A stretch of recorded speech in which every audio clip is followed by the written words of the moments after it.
Hey guys, today I have with me the Redmi 10 Prime.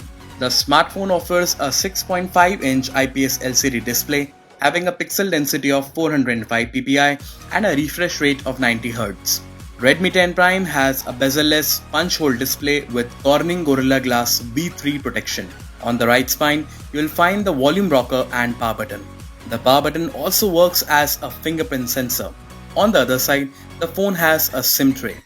On top, there is a secondary microphone, IR blaster, 3.5mm jack and a speaker grill. The bottom of the phone features a USB Type-C port and a speaker grill.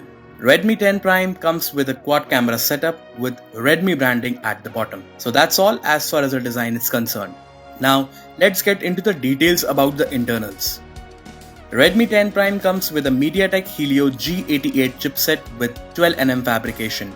For multitasking, you will get 4GB of RAM and the internal capacity of the smartphone is 64GB, which can be further expanded up to 512GB. Redmi 10 Prime offers a 6000 mAh battery powered by an 18-watt fast charging facility. Coming to the camera specs, the phone features a 50-megapixel quad camera setup and includes a 50-megapixel primary camera supported by an 8-megapixel ultra-wide-angle camera, a 2-megapixel macro camera, and a 2-megapixel depth camera. Also, the phone offers an 8-megapixel front camera. The software version of Redmi 10 Prime is Android 11 with MIUI. So guys, that's it for Redmi 10 Prime. Thank you so much for watching this video.